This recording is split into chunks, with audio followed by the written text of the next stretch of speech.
અને આગળ વાત કરીએ તો ગાંધીનગરમાં સચિવાલય ખાતે માતૃવન કવચ તૈયાર કરાશે। મુખ્યમંત્રી ભૂપેન્દ્ર પટેલ વૃક્ષારોપણ કરશે। સચિવાલયના પાર્કિંગ વિસ્તારમાં વૃક્ષારોપણ થશે। મંત્રી મુકેશભાઈ પટેલ પણ ત્યાં હાજર રહેશે।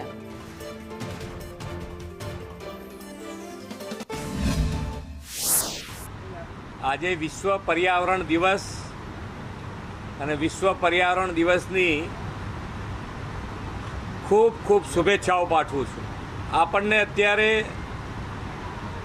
એક એવું નેતૃત્વ મળ્યું છે, વિઝનરી નેતૃત્વ મળ્યું છે કે આ ભવિષ્યની આગળની શું સમસ્યાઓ હશે ને એનું નિરાકરણ શું હોઈ શકે એના માટેનો હર હંમેશ આપણા વડાપ્રધાનશ્રીએ વિચાર કર્યો છે ને એના અમલ કરાવડાવવા માટે જમીન સ્તર ઉપર હંમેશા ધ્યાન રાખી અને આગળ વધવા માટેના આપણને ખૂબ બધા સંકલ્પો આપ્યા છે।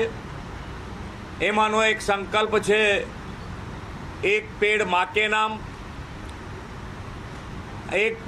કે નામ 2.0 અને આ વખતે વિશ્વ પર્યાવરણ દિવસ નિમિત્તે આપણે પ્લાસ્ટિક મુક્ત અને પ્લાસ્ટિક મુક્ત ભારત, પ્લાસ્ટિક મુક્ત ગુજરાત માટે અભિયાન ચલાવવા માટેનો પણ આપણને પ્રેરણા આપી।